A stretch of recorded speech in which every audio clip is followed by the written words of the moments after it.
Hello friends, నేను మీ నీలిమాని. నీలుస్ రెసిపీస్కి స్వాగతం. ఈరోజు మనం చేయబోయే రెసిపీ వచ్చేసి బూడిద గుమ్మడికాయతో అటుకుల వడియాలండి. ఈ బూడిద గుమ్మడికాయ ఒంటికి చలవ చేసే గుణం ఉంటుందండి. చాలా మంచిది హెల్త్కి. వాటర్ కంటెంట్ కూడా చాలా ఉంటుంది.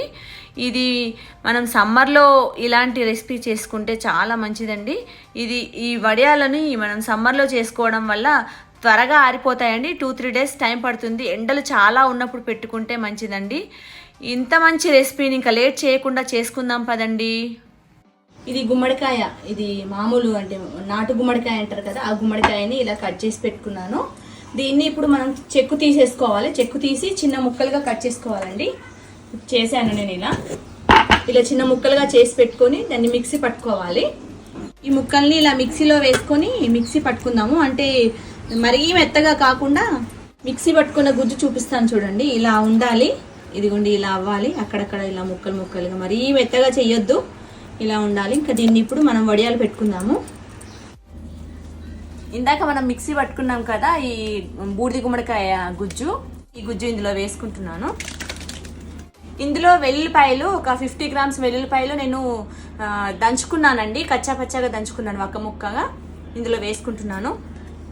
అలాగే 30 గ్రామ్స్ ధనియాలు కూడా నేను కచ్చా పచ్చాగా దంచుకున్నానండి. ఇది కూడా వేస్తున్నాను. ఒక 20 గ్రామ్స్ జీలకర్ర, ఇది కూడా వేసుకుంటున్నాను. అలాగే ఒక 20 గ్రామ్స్ పసుపు కూడా.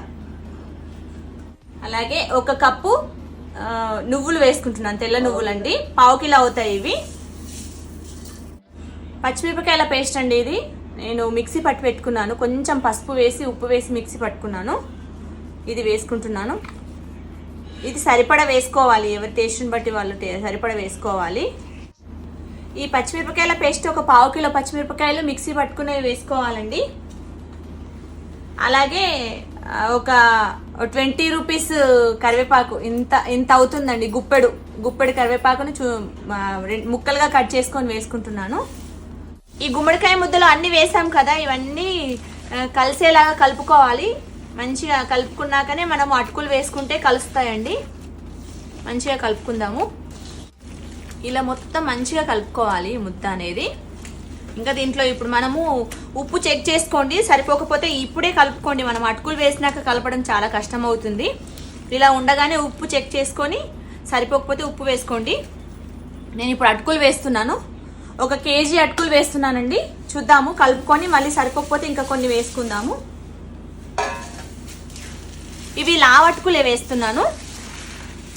సన్నవి వేసుకోవద్దు, లావయ్యే వేసుకోవాలండి. ఇదిగోండి, ఇలా ఉండాలి.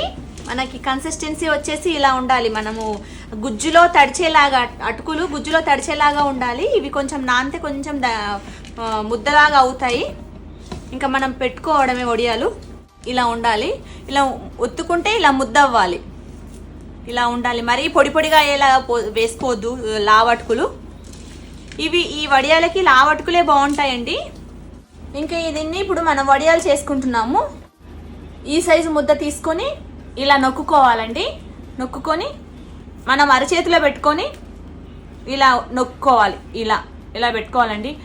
లైక్ ఎలా అంటే మనం టిక్కీ మాదిరిగా చేసుకోవాలి. ఇదిగోండి, ఇలా రావాలి. విరిగిపోకుండా మంచిగా నీట్గా ఒత్తుకొని పెట్టుకోవాలి. ఇందులో మనం వీటిని పెట్టుకొని ఆరబెట్టుకోవాలి. అంతే. మన సైజ్ అంతే ఇష్టం అండి. మన చిన్నగా కావాలని చిన్నగా పెట్టుకోవచ్చు, ఇంకా కొంచెం పెద్దగా కావాలన్నా పెట్టుకోవచ్చు. నేను మీడియం సైజులో పెడుతున్నాను. ఇవి మామూలుగా అయితే చాలా మట్టుకు ఏంటంటే గుమ్మడికాయ వడియాలు మినపప్పుతో చేస్తారు కదా, ఇది తక్కువగా చేస్తారండి. మా సైడ్ మాత్రమే ఇలా అటుకులు వేసి చేస్తారు. చాలా మట్టుకు నేను చూసింది మాత్రము, నేను విన్నది మాత్రము మినపప్పుతో చేసేవి. ఇవి చాలా బాగుంటాయండి. చాలా గుల్లగా వస్తాయి. వేయించుకుంటే చాలా బాగుంటాయి, టేస్ట్ కూడా. ఇదిగోండి, ఇలా పెట్టుకోవాలి. మొత్తం అన్ని ఈ సైజులో ఇలా పెట్టుకోవాలి. చూడండి, ఇలా పెట్టుకోవాలండి. ఇవన్నీ ఇప్పుడు మనం ఎండలో పెట్టుకుందాము. ఇవేంటంటే మనము పెట్టుకునేటప్పుడు పెడుతూ ఉండగా కొంచెము వాటర్ అనేది లాగేస్తుంది. కొంచెం వాటర్ చల్లుకుంటూ ముద్ద చేసుకుంటూ పెట్టుకోవాలండి వీటిని. ఇలాగా లాస్ట్ వరకు వచ్చేసరికి కొంచెం పొడి పొడిగా అయిపోతుంది అటుకులు అనేది. కొంచెం నీళ్లు చల్లుకుంటూ ఇలా చేసుకొని మొత్తం ఎండలో పెట్టేసుకుందాం. ఇప్పుడు ఎండలో ఇలా విడివిడిగా పెట్టుకోవాలండి. ఒక క్లాత్ వేసుకొని దూరంగా పెట్టుకోవాలి. ఈ ఎండకి మనము ఎండాకాలం ఎండకి పెట్టుకుంటే ఒక 3 డేస్లో ఆరిపోతాయండి. ఇవి ఎలా అంటే మనకు ఒక రోజు పెట్టాక మళ్ళీ తెల్లవారి తిప్పి మళ్ళీ ఇంకో 2 రోజులు పెడితేనే గట్టిగా అంటే కరకరలాడుతూ ఆరుతాయండి. ఇలా ఆరితేనే మనకి సంవత్సరం పాటు నిల్వ ఉంటాయి, పురుగు పట్టకుండా బాగుంటాయండి. కాకపోతే దీనిపైన మనం ఒక నెట్ క్లాత్ వేసి కప్పుకోవాలండి. ఎందుకంటే పక్షులు కానీ అలాంటివి ఏమి వాలకుండా డస్ట్ పడకుండా ఉంటుంది. నెట్ క్లాత్ వేయడం వల్ల బాగా ఆరుతాయి కూడా, మనకి గాలి బాగా తగిలి ఎండ బాగా తగిలి మంచిగా ఆరుతాయి. మొన్న మనం వడియాలు ఎండలో పెట్టుకున్నాం కదా, అవి ఎండిన తర్వాత ఇలా అవుతాయండి. ఇలా చిన్నగా అయ్యాయి చూసారా, ఇలా క్రిస్పీగా అవుతాయి. ఇలా వాళ్ళకు 3-4 డేస్ ఎండాయండి. ఇవి 3-4 డేస్ ఎండలో పెట్టుకున్నాను.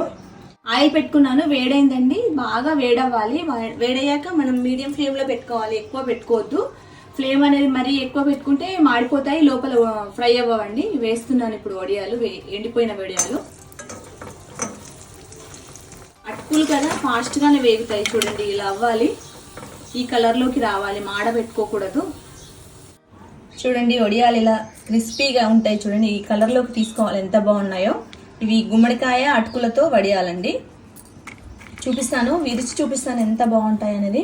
చాలా క్రిస్పీగా ఉంటాయండి, చాలా బాగుంటాయి కూడా. చూసారా, సౌండ్ అర్థమవుతుందా మీకు? ఇలా ఉంటాయి అటుకులు కాబట్టి మనకు చాలా క్రిస్పీగా ఉంటాయి, చాలా టేస్టీగా కూడా ఉంటాయి. ఇవి అన్నంలో ఇలా చిన్న చిన్న ముక్కలుగా చేసుకొని అన్నంలో కలుపుకుంటే కూడా చాలా బాగుంటుంది. అంటే కర్రీ తిన్నాక ఇది తినాలనిపిస్తుంది. మామూలుగా మనం నంచుకొని పెట్టుకోవడం తింటాం కానీ తెలుసు, కానీ ఇలా అన్నంలో కలుపుకోవడం తెలియదు కదా. ఇలా కలుపుకొని తినండి, చాలా బాగుంటుంది. ఈ వడియాలు, గుమ్మడికాయ వడియాలు కనుక మీకు నచ్చినట్లయితే లైక్ చేయండి, మీ ఫ్రెండ్స్కి రిలేటివ్స్కి షేర్ చేయండి, సబ్స్క్రైబ్ చేయండి. సబ్స్క్రైబ్ చేశాక బెల్ ఐకాన్ ఉంటుంది, అది టచ్ చేస్తే నేను పెట్టే రెసిపీస్ అన్ని నోటిఫికేషన్ రూపకంగా వస్తాయండి. Thank you for watching.